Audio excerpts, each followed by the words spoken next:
Hey everyone, Andrikats here and welcome back to my channel! In today's video we'll see how you can efficiently farm reputation with the Dream Wardens after the recent nerfs. Basically, we lost the Dream Surge buff unfortunately, which sets things a bit back, but don't worry as there's still plenty of things you can do to farm reputation and to get your augment rune as soon as possible for your raid progressing. So if you are interested in how to reach level 20 with the Dream Wardens, then please keep on watching. And make sure to subscribe and ring the bell if you like to see more of my content.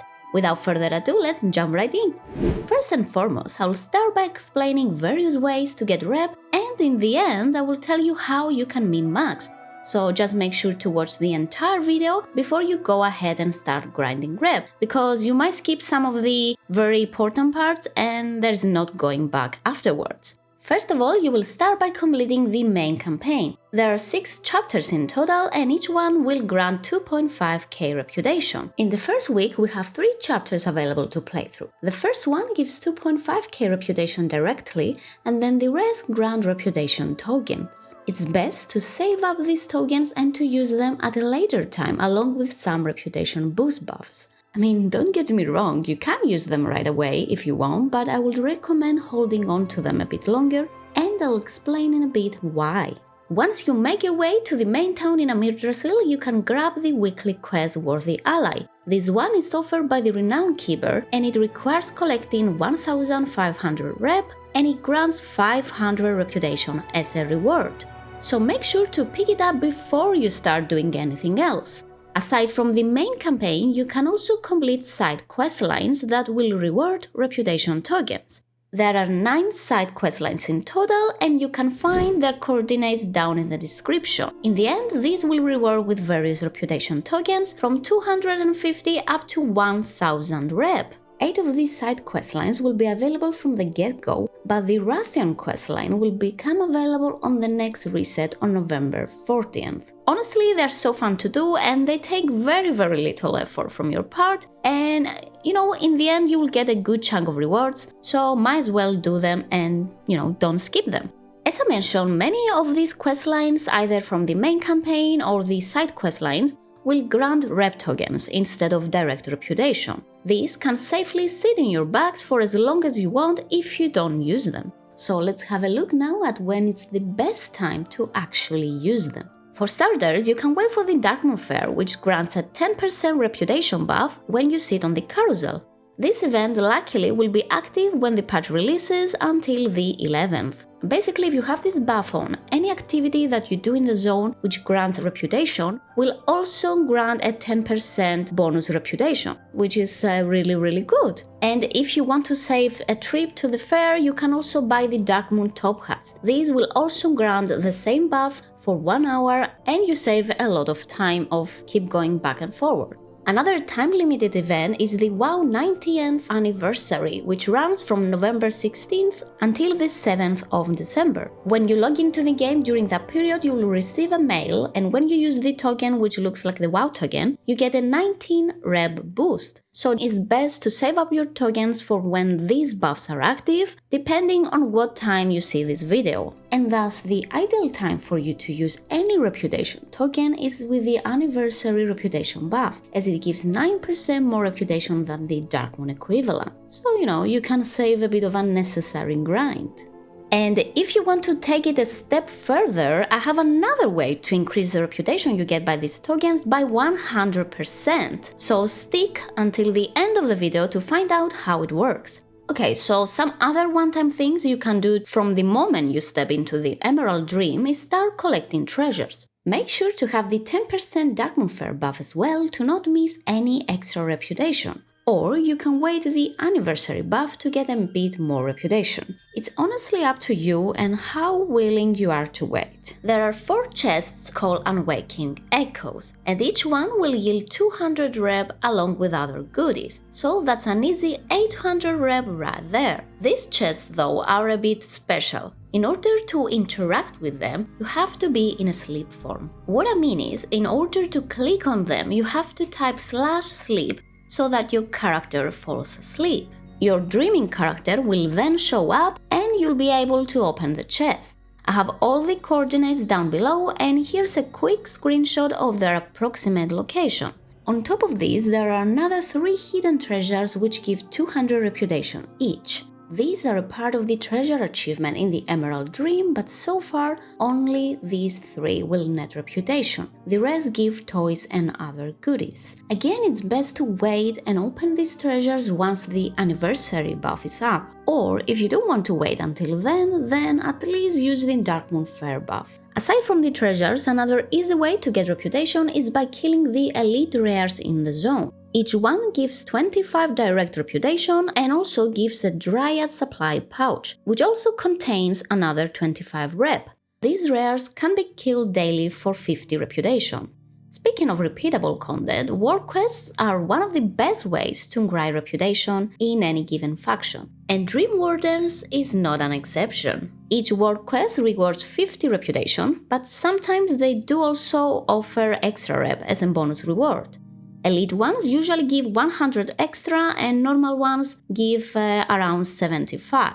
You can also combine that by using the inscription contract to get 15 bonus rep when you complete any dragonflight war quest. The contract drops from the Superbloom public event. Each Dragon Isles war quest will give you reputation with the Dream Wardens depending on the rank of the contract. So the first rank will give 10, the second 12, and then the final rank will give you 15. So probably it's best to buy the rank 3, but depending again on your budget. And again, don't forget your Darkmoon Fair buff if you want to min-max. Each week you can complete around 15 war quests, so make sure to clear the entire map and take a good look at the different expiry timers. On top of that, every once a month we also have the war quest bonus event, which gives more reputation from doing war quests and offers a weekly quest. After completing an X amount of war quests, you get to choose 2.5k rep with a faction of your choice, and Dream Wardens are a part of that. Although just from a quick glance on the calendar, it seems it will be over way before patch 10.2 releases, and the next one is mid-December. If you follow my steps, you will probably hit Renown 20 before that, but in any case, we do also have that. The Dreamseed system is another way to farm endless reputation as long as you have the necessary reagents. Each bounty can grant 20 reputation, which is not a lot, but it can be farmed indefinitely as long as you have, well, the dewdrops. Of course, it can be boosted as well by any reputation buff I mentioned so far. Long story short, you gain reputation if you contribute the appropriate amount of dewdrops into an emerald bounty. And if you're wondering, okay, and what's that? Well, a bounty is a specific type of soil in which you can plant and Dreamseed, and luckily it can be seen in your world map and minimap. Once you plant your Dreamseed, then you can start contributing dewdrops to make it grow. You can also contribute to others players' bounties as well. So you don't actually have to be the one offering the Dreamseed, you can also offer to other players' soils as well. But be careful, as in order to get reputation, you must get the blue quality back, not the epic, as it doesn't give any reputation at all. At least that's how it is now on PTR. You need around 215 dewdrops to get 50%. These drops can be farmed from the Superbloom event, but the best way to farm them is through the Emerald Frenzy, the following up event after the Superbloom. And bear in mind that depending what quality the Superbloom, and then you'll get more dewdrops from the Frenzy as a result. Speaking of the Superbloom, let's go over the remaining weeklies as well. Aside from the Worthy Ally, there are some other weeklies as well. 2 to be more precise. One is tied to the professions and the other one with the Superbloom public event. The professions one is basically consisting of 2 quests.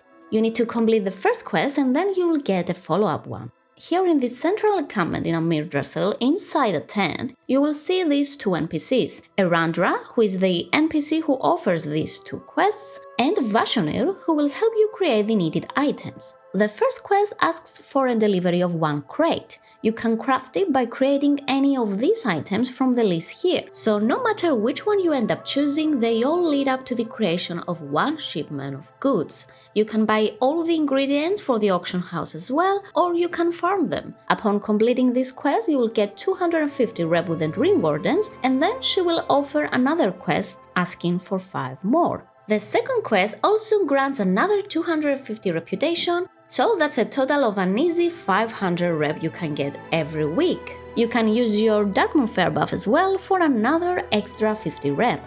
The final weekly quest is called Superbloom and it's offered by Clarel. Superbloom is a public event in the Emerald Dream which happens every hour on the hour. It's pretty straightforward what you have to do. You'll just be given a different series of tasks in assisting Spruce Crown until he reaches his final destination. Firstly, it starts from here, where you choose a power-up, and ends around this area. The final task is always killing the Primalist boss. So the weekly quest Superbloom rewards a bag which contains a 1000 rep token.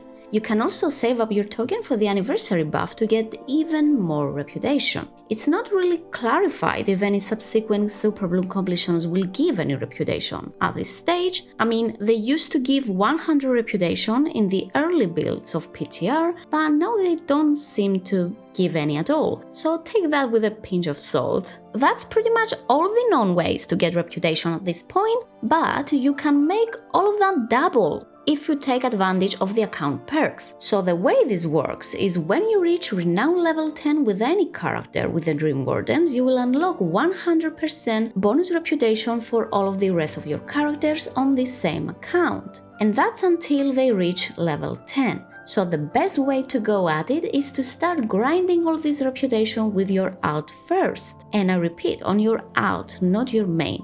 And the moment he reaches Renown 10, you can then hop on back to your main and do all of that all over again.